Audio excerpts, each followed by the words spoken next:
Hey, what's going on, guys? My name is Eric. I'm here with my friend Josh. We've known each other for many years, and today I was able to sit him down for an hour, and we're going to get to pull a lot of knowledge out of his brain. He charges $100,000 for advice like this, and we got him for the next hour. So I have a list of questions here, so let's dive into it.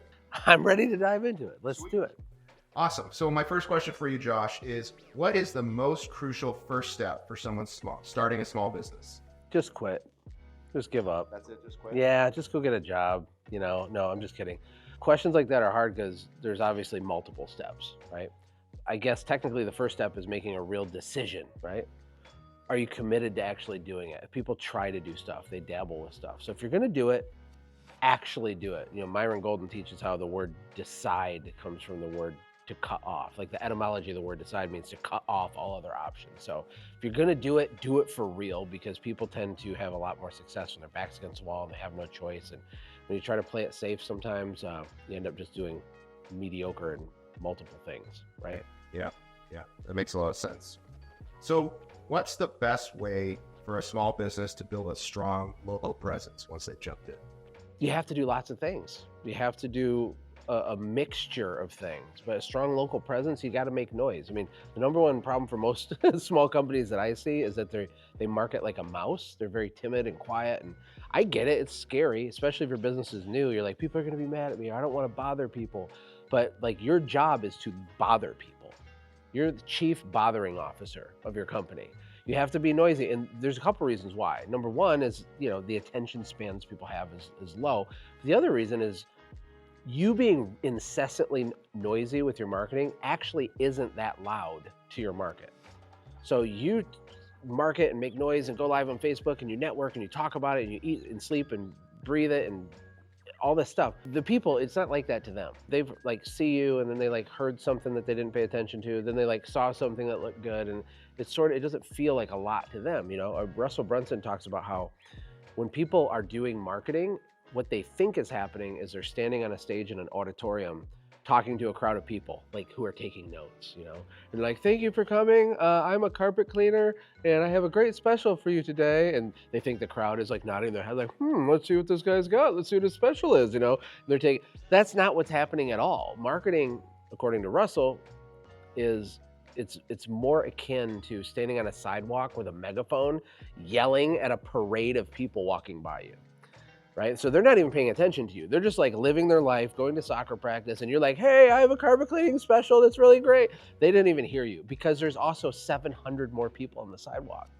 And so when you hold up your little sign and you're like, no one wants to buy my stuff, or the economy sucks, or whatever, it's just a misunderstanding. So to build a good local presence, you got to be loud, you got to meet people, you got to be enthusiastic. I like what Hormozy says, how enthusiasm covers a multitude of sins in business, basically. Sales is a transference of enthusiasm. So you got to be excited and you got to be noisy. Gotcha. How important is word of mouth marketing for a small business? Word of mouth marketing automatically happens no matter what. So people are like, should I focus on word of mouth marketing? We already all have it right now. So, if you're not growing, you're dying. Well, when it comes to word of mouth marketing, you're either people are raving about you or they're talking bad about you. I guess they could be in the middle where you're just kind of boring, but it's kind of already happening. So it's amazing. It's the best type of marketing there is. It's how businesses go viral. It's how huge companies get huge. There's this metric, and it's not called the virality, and I can't remember what it's called, but there's this KPI where if you can get a customer into your business, and just through the natural process of that customer being wowed and delighted, that customer turns into 1.2 customers. If you can make that true in your company, where you do such a good job serving a customer that 1 out of 5 of them brings a friend that you had nothing to do with, there's natural growth, right? There's actually a big software company I think it's called Snowflake, and they are valued around 40 billion. They lose $1 billion a year in revenue, which is weird. But Warren Buffett invested in them. And one of the reasons, and he never invests in stuff that loses money. He's a very traditional value investor. But what's so interesting, I just was nerding out on Snowflake. So they lose money, but Buffett still invested. And the reason why is because they have this almost like word of mouth secret sauce happening in their business, meaning they're just their current customers that provide all the revenue they make. grows at about 30% a year without any sales and marketing at all. Which means if they stopped doing any sales or marketing, their business would continue year over year to compound 30% revenue growth. And that's a really hard thing to achieve. So for a local business, yeah, like word of mouth marketing, wow and delight, over deliver, do little things, it's a huge thing. And it can be really simple. What's one of the key mindset things when starting a new business that a new business owner might not have encountered, they have to overcome in their own mindset as they grow their business? Paralyzing fear and crippling anxiety. I don't know. I mean, I have an acronym I use. It depends on the person, but FOPO is an acronym for fear, overwhelm, procrastination, overthinking. So mindset wise, for a lot of people, they're going to fall in one of those categories. So if you're a procrastinator, there's different reasons why that could happen. If you're overthinking, there could be personality type reasons. Maybe you're a perfectionist, right? So you overthink everything, or your second grade teacher called you a failure because your art project wasn't good, and so now you like wait too long to launch anything. Who knows what's going inside your head? I think the big one for mindset is faith, and that sounds really cheesy. I'm trying to think of how to articulate this, but believing that good things are waiting for you on the other side, like believing that it's going to work out. I heard Tommy Mello speak at a Conquer event we did years ago, and someone's like, well, what if I like put all these rules on my employees to like make them perform better, but if I push them, what if they quit? And then Tommy's answer was, well, what if they stay? Like, we're saying put pressure on employees to crush it because they'll level up. And he's saying, well, I don't want to make them crush it because then they might quit. And he's saying, well, what if they stay? What if you just have a crappy employee forever? So sometimes things are inverted. So when it comes to mindset, like people, they think the bottom's going to fall out. They think something negative is going to happen. They're always waiting for the shoe to drop. And that's what kills a business more than anything else. Myron says the goal should never be to do something. The goal should always be to feel like doing something. And you've heard this, we've talked about this, but how does someone feel like making that extra call or passing out the flyers or hiring that employee before they're ready? The way you feel like it is through faith that a desirable future outcome is waiting for you. And that's really hard because if you're surrounded by negative people, if your spouse isn't on board, if you grew up really poor and you don't even have someone in real life to point at as like a success story, it feels very fake. Like it feels like blind faith, right? That's why it's important to get in groups of people that think big, be around people who are ahead of you, because it's way easier to believe when you can see it happening, at least for other people next to you. I think I've heard you talk about this many times. You have a term for those people outside of what you're doing. You call them normies. Yeah. How important is it to be in community with? It's critical if you want to do big things. I mean, it's everything. It's huge. What's the famous quote where if you want to go fast, you can go alone. If you want to go far, you go together. So like community helps you go really far. And belief is like the number one thing holding people back. One of our salespeople at Warplan was talking to a guy who has a carpet cleaning business doing like 50 grand in revenue. And his goal is to get to 100 grand. And it's so painful to see situations like this because his family's suffering, he needs money, but he doesn't have this optimistic faith towards the future. He's not surrounded by anybody. Like he thinks setting a $100,000 goal is like pretty big. He's like, yeah, whew. And it's like, no. Like you can't do 5 million this year, but like we could do 250, 300. Like we can push it way farther than you think. He just doesn't know. And he doesn't know because he's not in community. He doesn't know because he's not exposed to even what other people are doing. Entrepreneurship is lonely enough in the first place. Having a community is an absolute edge to winning. Some of the key factors to consider when you're looking at hiring your first employee. So you've already kind of done the gritty thing, you're in community, you're getting there, word of mouth is showing up, and now it's time to kind of bring some people on board. There's a lot of stuff. One thing, if it's a leadership role, I like to look at how people treat their spouse. And I didn't invent this. I don't remember where I heard it from, but it's absolutely genius. If you're going to hire a manager or some sort of leader, take them to dinner as a final interview with their spouse. And, they're putting on a performance still, but just the way they're respectful or disrespectful in a setting like that is interesting. The way that they talk about their parents, My friend Brian Haggerty has a great interview question. He asks people, tell me a time when you work somewhere and your manager or the owners were just bad.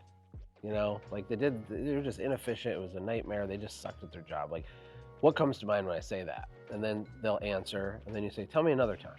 And if the person has lots of times, right, they're the variable. Or have you ever heard the quote, if you meet a a-hole once in a while, it's because you met an a-hole, but if you meet an a-hole every day, you're the a-hole.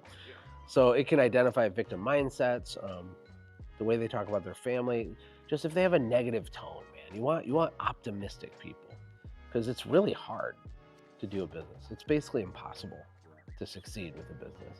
And you need people that believe they can do the impossible and are irrationally optimistic. At least I do. That's what I prefer. It's Dave Ramsey that takes the stuff. Yeah, Dave Ramsey. It could have been, man. I was watching Dave back in the day. Yeah. Yep. How do you recommend that a new small business owner, as they're growing, they bring some team leaders on, but they're still going to wear multiple hats? How do they find the balance of they're going to do some time on marketing, sometimes in the office, sometimes in operations? How do they find a balance, or do they find it?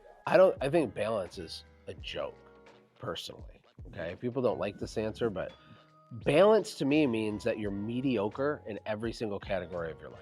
That's definitionally what balance means, because you cannot be a 10 out of 10 on your potential with your fitness and as a father and with your financial acumen and with your knowledge of world history and with your job role and as a marketer and there's 1,000 categories to life, right? So we have to choose what we focus on to max out. So balance is a bad idea, especially with a small business startup. I think employees have this mentality that like 40 hours a week is like working hard. And I certainly don't want to work myself to death, but people just have a gross misunderstanding of how much effort's required to get a plane off the ground. For a plane to get 1 foot off the ground, it takes a disproportionate amount of fuel. So if you're approaching your business and you're only working 40 hours a week, first of all, if you're a new entrepreneur, that's like a part-time job. That's like, you need to reframe your brain right now on that. Second of all, if you're trying to focus on balance, where you're going to do a little bit of this inside this part-time job, you're just going to struggle.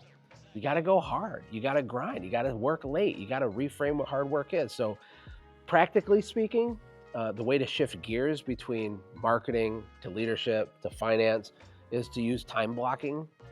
Don't try to mush them all together in the same session. So try to have a block of time, have Monday be your marketing Monday, for example. But ultimately, you're going to have to put out fires and do whatever it takes and just work more. You need more volume of work to suck less at all the things, because you're going to suck at everything. And you know what? Like, a lot of broke people have the most pride. They're prideful. High achievers in a way have more humility because they're willing to suck at stuff. Prideful people won't even do it because of the risk that they could look stupid or that they'll suck at stuff. So they don't do marketing because they're so butthurt when it fails that they don't do the volume required to get the winner, right? If you're willing to look stupid and to work an insane amount of hours just to give yourself an advantage, it will work. And then you'll look like a genius on the back end of it. That's when you talk about balance, it makes me think of another question that's really popular in social media right now. So you sold 4 businesses and started, built and sold 4 businesses, right? And over the past 15, 20 years, you've learned things through each of those processes. They've been in different areas. But right now, there's a lot of young business owners, I would say, that are getting information where they think, I have to get up at 4 a.m., I have to ice bath, I have to do this thing, I got to read this book before I do these things. What have you found to be the most successful key factor, both for you, and do they need to pattern what someone else is doing to have the same level of success? No, they don't have to. I think modeling someone you look up to can be helpful, but ice baths are not required to be successful. Morning routines aren't required. All these things are positive things. They're fine. But, a lot of internet marketers kind of go all in on like that thing. The key to success is this, right? It's just not true. But it's good to sell books. It's good to sell a course. It's good because the market full of all these entrepreneurs is just looking for a shiny object to latch onto. So it works really, really well. The truth is the people that are going the furthest and going the biggest, what I've noticed is that they feel like a calling. And Simon Sinek talks about your why. but it's like even deeper than that. It's like a purpose, or I call it a mission or a mandate. There's people like Tommy Mello, for example. He's an absolute fighter jet. He can't not be what he is. And he's got this vision that he's running 100 miles an hour downhill towards. He can't not do it. It's impossible. It's like bigger than himself. It's all about his team. It's this big vision. He wants to make hundreds of millionaires in his company. He's already made a bunch of millionaires that work for him, right? I also have a vision like that. And so it helps you on a Tuesday when you want to quit, not quit. It helps you go faster. It helps you do hard things. A lot of people I work with, they're like, Josh, I don't know what my purpose is. Or I had one lady get mad at me, actually. She's like, you don't have to have a purpose, Josh. I'm like, okay. You can just be a good person and live life. I'm like, okay, cool, go do that, right? And I'm not sure exactly why that triggered that response in her, but I do believe everybody has a purpose. And if you don't know what it is, your purpose is to find your purpose. Because once you find it, it pulls you up the hill. You know, it's not just bootstrap willpower, do the hard thing. It pulls you, it yanks you up the hill, man. And what's awesome about a purpose is, you know, we love Jesus over here, and God is real, by the way, literally. And the Word of God says that He created good works for us to do before the foundation of the world. That's weird. You know what I'm saying? Yep.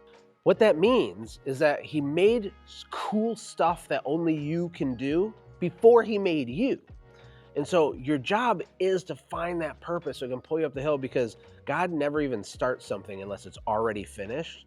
And if you know what your purpose is and your business is a tool to like get you there, like you're gonna win. You lean into the purpose, you go, it's already done, it's finished, right? It's so epic. So the entrepreneurs I look up to have this big calling, this other thing. Morning routines, sure, do it. If you don't know what your purpose is, do a morning routine while you're starting to figure out what it is or something. Maybe you'll find it in the nice path. Yeah, maybe you can find it in a nice path. Cool. Wow. And pivot a little bit more and talk more practically about marketing. What are some practical ways to increase repeat business without spending a lot of time or money on marketing? And is that even possible? Yeah, to increase business without spending time or money. Yeah, there's tons of ways. There's like 1,000 ways. There's literally lots of ways. I mean, frequency is the simple low-hanging fruit to start with. Meaning, how do we get the people that already know, like, and trust you to buy more stuff more often? Depending on your business, it can mean lots of things, right? There's a guy that just came into Activation Engine, actually, who has a bicycle shop. His name's Tommy. So shout out to you, Tommy. You know, people kind of buy bicycles for weird random reasons, or they might buy like one ever, or the guy comes and buys his daughter a bike or something. I don't understand that business nuance perfectly, right? But the question you ask yourself is, how do I get this person to come back a second time faster than they otherwise would? The way Kohl's does it with Kohl's Cash, so shout out to all of the moms out there that love their Kohl's Cash. You buy stuff and you earn Kohl's Cash. They give you the Kohl's Cash, but you can't use it. You can only use it on a subsequent visit. That's a frequency strategy. It's simple. It doesn't cost anything, really. I guess the Kohl's Cash part does, but the idea is that we get them to come twice a month instead of once a month. So we want to start with that. The other big one that local business owners like never do, that breaks my brain, is just joint venture marketing. You know, there's so many companies in your town that serve the same exact customer you need, and no one talks to each other. It's insane. You know, when someone comes to the bike store and buys a bicycle, why are they not getting a free taco coupon for the food truck down the road, right? And then that taco thing is saying, go get a $50 bike repair for free or something. And they're like, you know what? I do have a flat tire. I'll take it in there. Why doesn't that exist, right? And it's not going to change your life, but when you have 22 of those things in place, it's a big deal.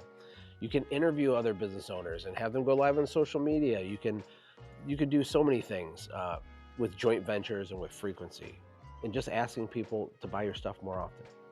How should small business owners approach setting goals, maybe short-term goals versus long-term goals? Alex Sharfin is a guy I met in Russell's group years ago. Really smart guy, amazing human. And he has like a Super Bowl goal. Then he has like the regular season goal. Then he has there's like 5 different layers to it. And he breaks it all the way down to a daily intention. So there's like a daily intention that points towards a weekly focus, that points towards a monthly milestone, that points to a quarterly checkpoint, that points to an annual, whatever he called it, I forgot, that ultimately is all of that's directionally pointing towards the Super Bowl. So if you're that kind of person that likes that do that.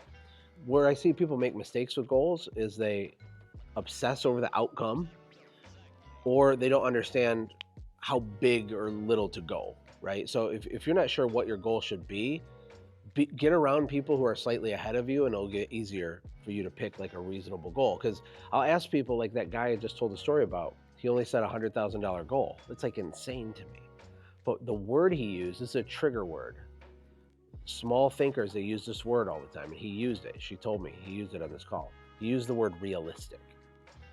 Well, I want to be realistic. The word realistic isn't a quantifiable, it doesn't have a quantifiable definition.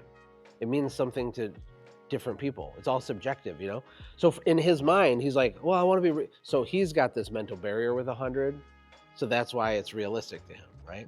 Or I could give it to Elon Musk, and it's like, his version of realistic is very different than that guy's, right? So goal setting, you know, once you figure that out, you know, don't be realistic and set too low. Don't go too big. The way to tell the difference is get around people who are where you want to be and get their advice. They'll help you. But once you have the goal, you can't be married to it and obsessed with it and like pet it and give it a noogie every night. You kind of want to like have the target set and then kind of divorce yourself from that. The thing that has to happen is daily actions equal the result of the goal. So we want to obsess over the daily actions that are automatically going to get us to the goal, not be obsessed with the goal. And the reason why is when you're fixated on this future thing that you do not yet have, you're training your brain to focus on lack. You're training your subconscious mind to remind yourself what you do not yet have, right? And it's a negative inverted way to look at it, right? And it causes stress and anxiety. And then you're training yourself to never have joy in the journey of it, but only to get dopamine and joy at the achievement of it, which is what I did. And it's miserable and it's horrible and it's terrible. I still battle it. I hope that's not too deep. Is this making sense? Like when you are obsessed with it, I gotta hit 10,000 a month, I gotta hit 1 million a month, I gotta hit whatever, it just causes misery. Alex Hormozy says that setting a goal is making a contract with yourself to be miserable until a future outcome occurs. That's kind of what it's like. So you should still set it, you have a target, but turn it into daily behaviors or weekly actions or things that you can control, and then be proud of yourself for doing those things, and then you're happy the whole way and you'll still hit the goal. That makes a lot of sense. Sometimes I know myself when I've set a goal and I reached it, it didn't feel as good as. Feels really good for like 2 seconds. Yeah. Like, this is amazing, I'm depressed. Exactly. And then you move the yardstick, right? That's what you do. And I have a lot of really rich friends that still live like, it is effective. Like you can hit the goals by obsessing over goals. Yeah. I'm not saying it doesn't work. It just sucks. It's miserable. And then you move the yardstick in perpetuity and you're on your 4th marriage and your kids don't talk to you, but okay, you're a billionaire. Congratulations, you've won nothing, right? It's like, what trophy in hell did you just win? Like, who cares? So you want to have joy in the journey, that's a phrase my wife uses that I love. So what's a good way or maybe the best way for a small business to identify and pursue partnership? I think you call it a joint venture partnership. Yeah. Well, let's take it a step back from partnership and just take it a step back to like relationship. So before you can have a partnership, you have to have a relationship. And the way to have a relationship is really easy. It's be friendly and valuable to other people. That's it. So if you're a person that's friendly and valuable to other people, really good stuff happens. Most of us sit in our cave and we don't go out into the wild and meet other business owners. And we just need to, man. They're just waiting for you to build a community, start a local accountability group, start a networking group. These B&I meetings are so dry and they suck. No, like be the life force with that. And so the strategic partnerships will happen kind of automatically in the back end of relationships because it's good for them, it's good for you, it makes sense, there's some trust. My wife always says the best way to make friends is to be friendly. And that sounds really simple and cute, but are you doing it? Are you doing it? Are you meeting people? Are you really interested in other people? Read the book, How to Win Friends and Influence People. I mean, hello, make it about them. It's all about them. Understand their business, how you can help them, how you can serve them, and people will start running to you, wanting to help you. I love the story in that book where you could just listen to someone, you go, sir, you are the most. How does it go? Well, he says he's an excellent conversationalist. And you just listen to him. Yeah, the guy never talked. He just kept asking questions because we love to talk about ourselves. It's awesome. We want to be valuable and we want to like be worth something. And when people are asking you questions, you're like, wow, like it feels good to share your story and your insights. So when you're networking with people, make it all about them. When they ask you questions, give them brief, mysterious answers and keep asking about them, right? it'll make you magnetic, and it's really easy to spin up partnerships. So these next ones kind of talk about finances and money. How can a small business owner determine the right time to expand or scale their business? I guess it's subjective. It depends. It depends on what that person wants. So like that's a question I can't answer unless we're talking about a specific person. So in an effort to answer it, let's create a fictitious scenario and I'll answer for it. So we'll say Billy is a carpet cleaner from Wichita. He's doing $500,000. He only makes 75 grand for himself because he's buying fancy truck mounts and stuff. And his primary objective is to do full-time ministry and not even have a carpet cleaning business. And to do that, he has to have $1 million in the bank. Let's just pretend all that's true. So if those things are true, then there's so much more context around that question. So is it the right time for him to scale his business? 100%, like yesterday. He should do nothing except achieve that outcome as fast as he can so he can do the real thing that matters, which is the ministry. So the question is like, what is required of me to make sure I have $1 million in my bank account fastest? And it's work a lot, get really smart, make maximum profit, go all in. And for him, it would be true. But you could have another guy who feels like their primary objective is to get their kids ready for school every day. They want to be able to give $20,000 a year to charity, and they want to be able to volunteer at their church in a big level. So basically their goal is they have to make enough money to give 20 to charity and pay their bills, but they can't work more than 10 hours a week. You see, whatever your primary objective is, your goal, that answers all these questions for you. And the reason people are like, should I scale? Should I not scale? The reason that's even a question in their head is because they don't even know what they want. They don't know what they're aiming at. They don't know when they want it by. The decisions are easy when you know that, because I call it a primary objective. Well, does scaling get me closer to or further away from that, right? Yeah. In scenario A, it gets me closer. So yes, I scale. In scenario B, it made me further away from my primary objective, which is being at home a lot. So then I don't do it. It makes decision-making binary when you're really crystal clear on what you want. Yeah, it's less about the value, more. Yeah, and it's subjective. So that's why when anybody even answers these questions, it's dangerous, because you go on the internet and they're like, you should do this. And I say there's 3 pieces of paper in all of our heads. There's a could list, a should list, and a must list. And what happens is the could list is full of everything. Every ad you see, every internet video, every guru, like everyone's like, the possibilities of what you could do are infinity. The should list is where most people live. And there's a lot of shame in your should list because your mom tells you what you should do, and your grandma and your high school guidance counselor, or you're at a family reunion and Uncle Larry says, you know what you should do? And so there's these things on this list that you didn't put them there. Other people's expectations are on your list. And it's like, the only list that matters is the third one, which is the must list. I must do this. And people don't know what to even put on the must list because they don't have a primary objective.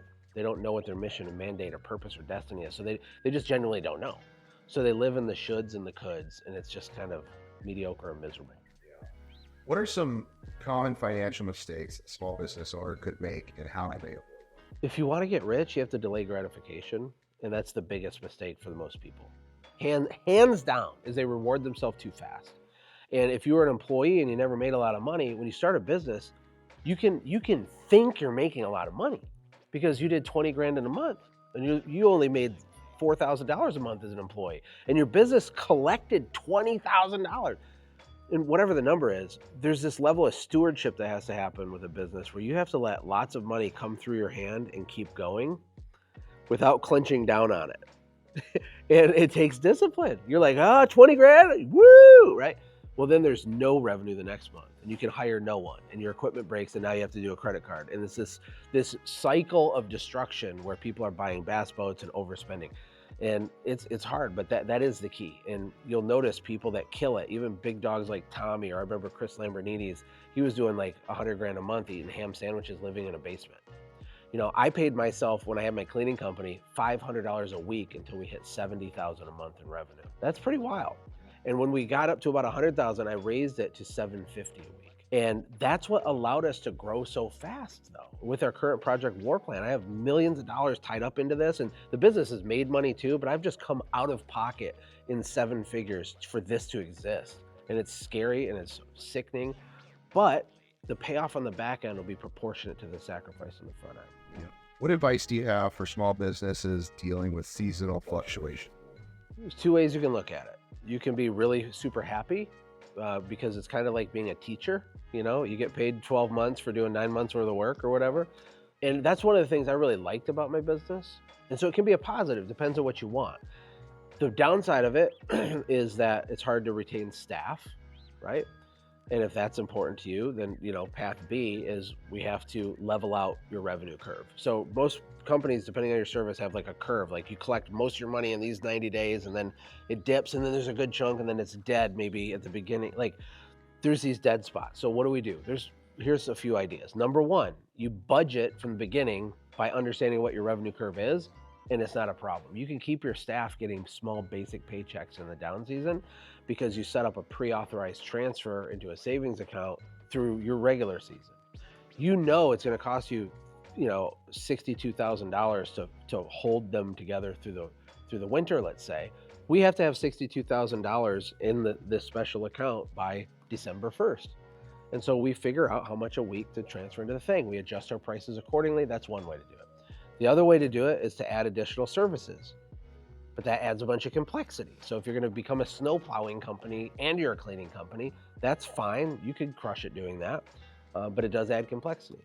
A lot of people are getting into exterior lighting, Christmas lights, all that stuff. So you either budget for it and enjoy your time off, or add a little complexity, add another line of business, maybe even a secondary LLC, and do it that way. Those are your best bets.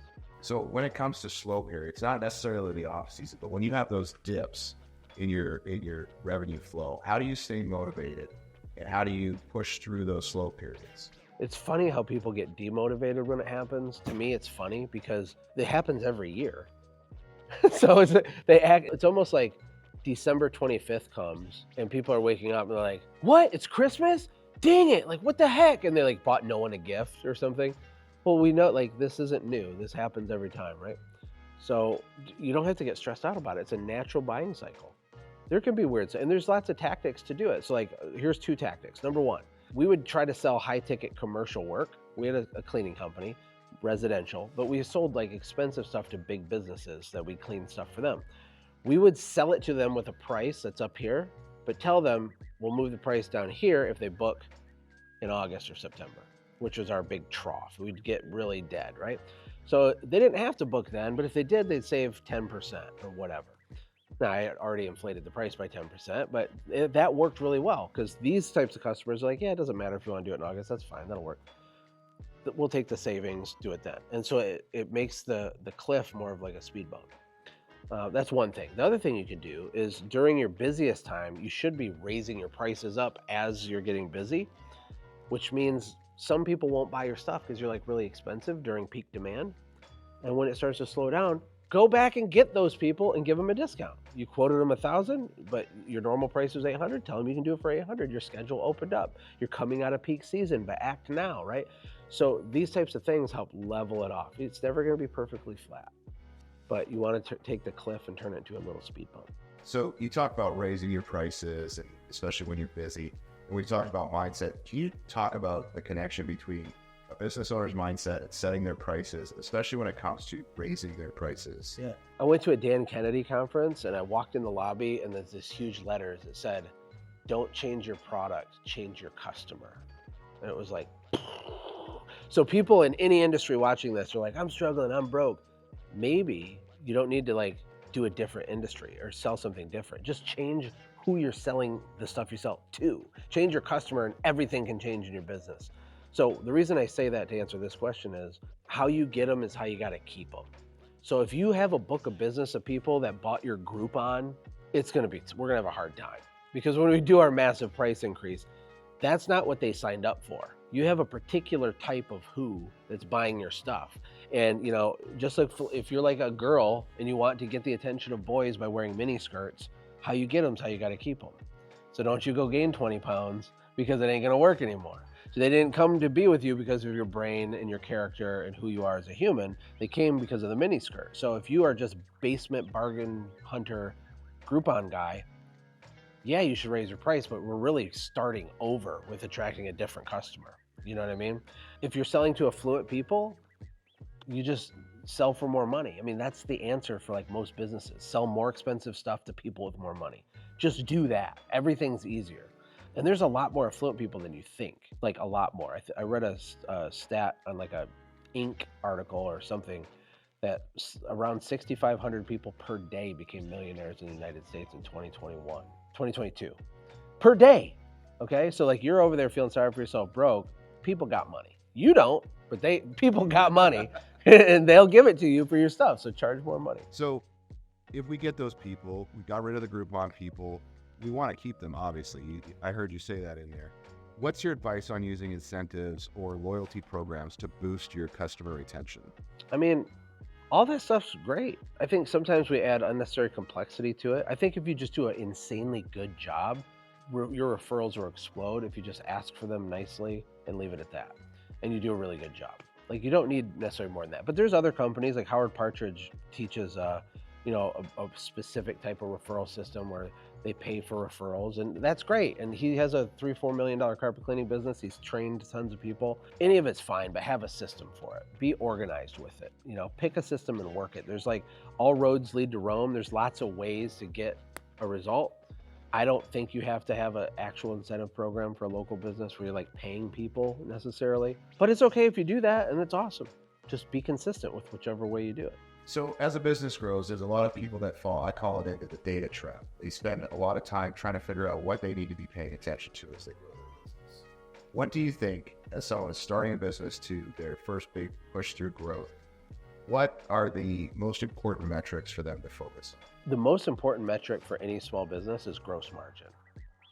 And without getting too nerdy, that is the most important possible one, because that tells you how much free cash flow comes in just because you delivered on whatever you sold. Basically meaning if you pay $1 for a lemon and then you sell it for $1.10, you have 10 cents in gross margin. That's bad, by the way.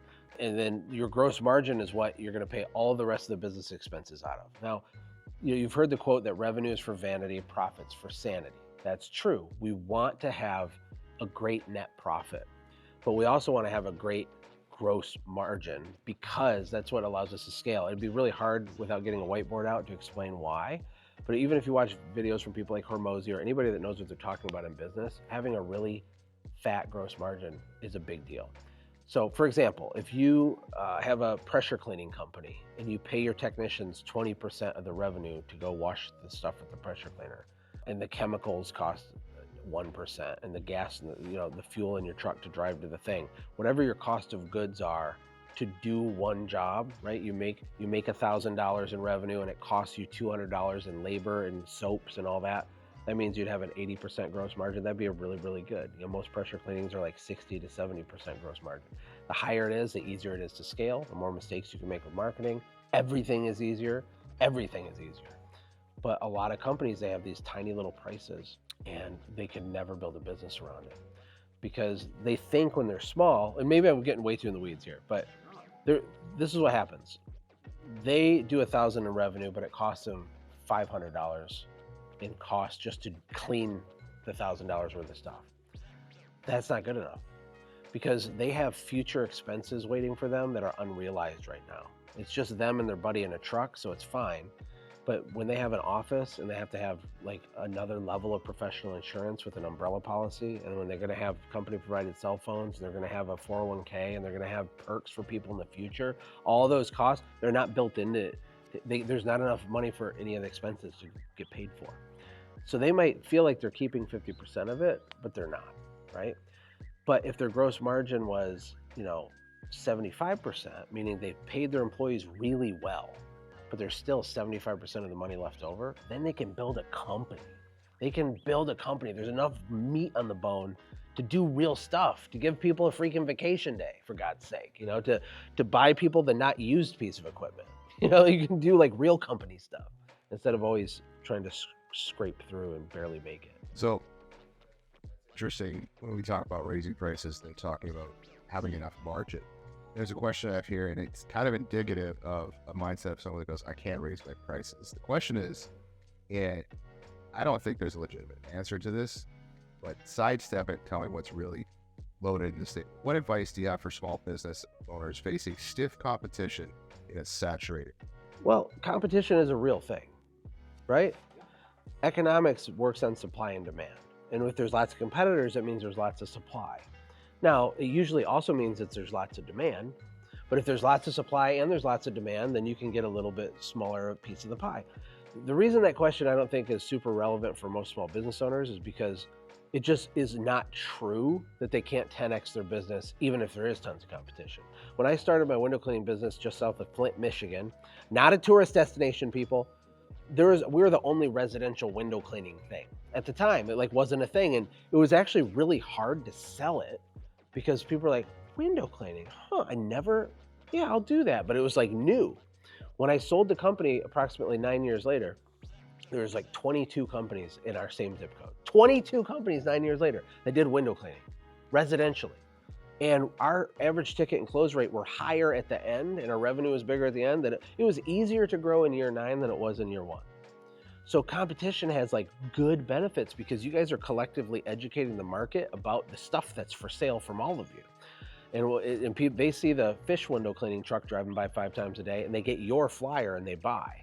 And so seeing that other truck help them buy from you. So it's not as dire as you think. Technically speaking, if you're in a really hyper competitive market, it drives prices low, et cetera, et cetera. But with services, not really, not usually, because people suck. Most of your competitors are really tiny companies. They're going to go out of business. They're not charging. They're not going to make it. And they don't market that loud anyway. And so you could still be the highest price, be the noisiest, and just steamroll people. So you mentioned a couple of terms, frequency, referrals.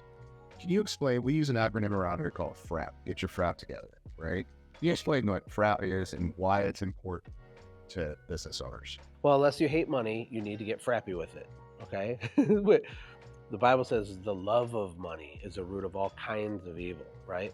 But it doesn't say you have to hate money. Like, we can use it, it's a tool, right? If you want more money, you got to understand Frap. Frap is not something I invented as much as I discovered. Now, I named it Frap, so it's like a easier to remember thing. But the idea I learned from private equity. So they buy a company and they do a bunch of stuff to it, and now it's worth 3 times as much really fast. And I'm like, what did they do to make that result happen? Frap is what they do. And they don't do as much on the R part, but the rest of Frap, that is what private equity does. Before the ink is dry on you selling your business to private equity, they've raised your prices, okay? Instantly, it's rule number 1, it's the first thing that they do, okay? So you sign the paper like, hey, it's been great doing business with you, and your website price changed. Poof, it's more. You're like, whoa, what happened? And they instantly get to keep all that profit that you could have had the whole time. That's number 1. And then they're way more aggressive on sales and marketing, way more. So they take your customer list, they call the people 400 times a week, and they're just like cross-selling, upselling, all these things. And that affects the frequency too. So that's what they're doing. And so you could take a business that has a profit of 200 grand a year in profit and just like use your brain, re-engage customers, raise the average ticket, raise your prices, cross-sell, bundle, have a high ticket thing for sale. If you do that even for 6 or 9 months, you could literally double or more the profit. It doesn't cost anything to do, really. It's just a different way of thinking. So we talk about Frap all the time. I'm obsessed with it. I'm writing a book about it. It's super simple. I'm excited to get the book out because everyone can do this. And these private equity people think they're so smart, and it's so simple, and you should do it before you sell to them because you'll make like way more money. That's what Frap is. We built something here. It's called Workline AI. Can you explain what that is, how it relates to Frap, and how it can help a small business owner, whether they're starting out or growing? Yes, so Warplan AI, it's a double entendre why we put AI. AI is an acronym for artificial intelligence, but there's like, who needs another AI app, right? That's really not what our thing is. The AI for us stands for accountability and implementation. And what happened was, when I sold my first service company, I started kind of coaching other people, and I started making a lot of money coaching other people. And it was like, interesting, because it was rewarding and I liked it. They liked it. They'd write me letters saying thank you, and I made like tons of money working from home. So I got on this coaching thing, and the way that I would actually coach people was using a really simple kind of framework called closing the gap. And so, I have a way to help any local business, any business really, hit or exceed their revenue goals every time. And we usually start by identifying Frap stuff, and then we create money levers, and there's some numbers with revenue. There's some numbers involved, some marketing stuff, and some specialized education. And when I do that for people, they make a lot more money. They just do. I've helped over 100 people build multi-million-dollar businesses. You know, I've coached thousands of people. It just works. It's based on logic and math. And so our software, WarPlan AI, WarPlan Accountability Implementation, it's a software platform that helps you get organized on your numbers, increase your profit, and do it inside of a battle group. Because the one thing people need is community, a small tribe of community. What's weird about our software is that we don't let people just like buy it directly from us. You have to either buy it from a facilitator, or you can become a facilitator. And what a facilitator is maybe you, right? If you just want to use the software for yourself, you need to get in a battle group with someone who's licensed the platform from us, and you pay them. And that's really important for you to pay, so you're committed, and you're in a battle group with someone in your own industry who's maybe a couple chapters ahead of you, and you're getting frappy with it, and you're closing your gap, and you're building money levers, and the software does insane things. So you do that, or maybe you want to launch a paid accountability group or become a coach. Then you can license it from us, and then you get to resell people into this group. It's a really interesting model. We call it decentralized coaching. That's what WarPlan AI is, and it's way better than anything else out there, because who would want to be customer 800 and Grant Cardone's 10x for hairstylists, you know? Wouldn't you rather be customer 1 of 8 and all the people are just like you, and you guys are like holding each other accountable to like leveling up your Frap and your marketing and closing your gap together, and you're building community? Everyone goes way faster in that scenario. You don't need a course. You don't need some guru. You need community, and you need a map, a treasure map to follow. And that's what WarPlan AI is. It's a map to profit. That's awesome.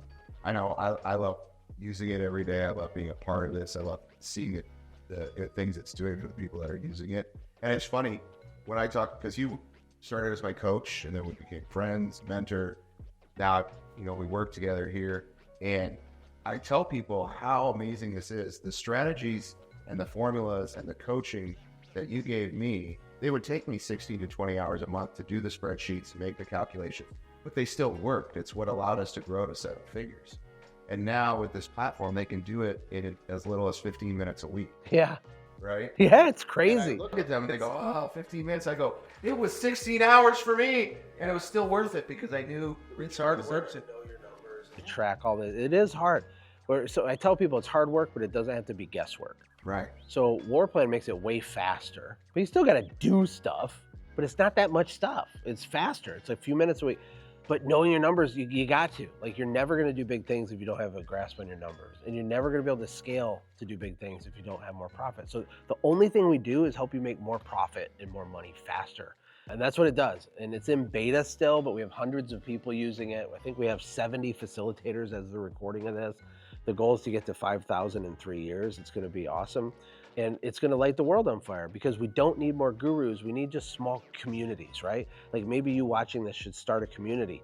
Those people should pay you to be in your community, and you guys work on your profit together using WarPlan as a platform. That's what it's designed for.